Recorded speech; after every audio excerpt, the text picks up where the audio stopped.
WUFT is the home of the Florida Public Radio Emergency Network. It's a service to all public media stations in the state of Florida for severe or significant weather, including tropical storms and hurricanes. So we are on the air in 11 media markets and in more than 20 stations across Florida.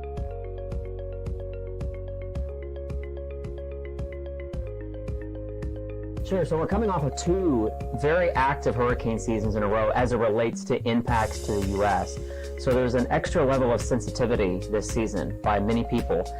Many people are going to want to hope that the season will be less active than normal, but we caution that if forecasts come out to be that, and some of the early indications are that we could have less activity in the Atlantic as a whole this year, we caution that it only takes one storm to impact you for it to feel like a very active season, and of course to disrupt your life. So remember that hurricane seasonal forecasts, while we all want to know what they are, we all want to hope that they're going to be low numbers, it really doesn't matter. There are many, many seasons with low activity in the Atlantic, but potentially or catastrophic impacts to the United States.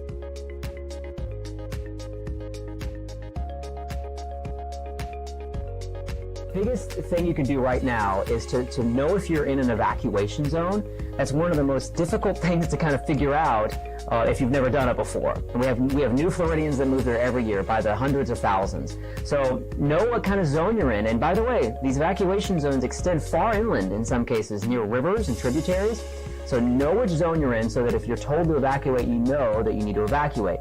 The second thing you can start doing now is thinking about a plan. Stock up on supplies. Don't wait until a few days out. We know the shelves will go dry. Stock up on the supplies. You should have at least 3 days worth of anything you need.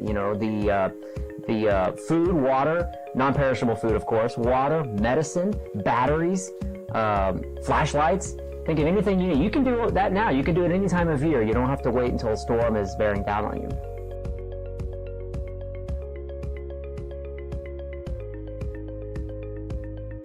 Absolutely. So the old saying is, hide from the wind, run from the water. Storm surge is, of course, the most significant and the most life-threatening impact from hurricanes. But what do we think of when we think of hurricanes? If you closed your eyes right now, what would you think of? It's wind, right? You see the palm trees swaying, the roofs coming off.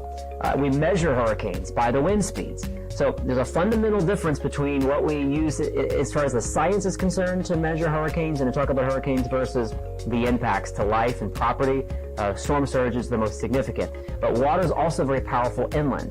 Here in Gainesville, we saw that with Irma. We saw that back in 2012 with a measly tropical storm named Debbie, produced almost 30 inches of rain up near Live Oak and Lake City.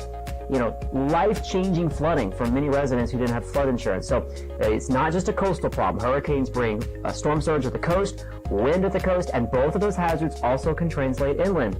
We had hurricane-force winds well into South Georgia from Hurricane Michael, well further inland than Gainesville is from the coast. So keep that in mind. We can have significant wind this far inland as well from the storm.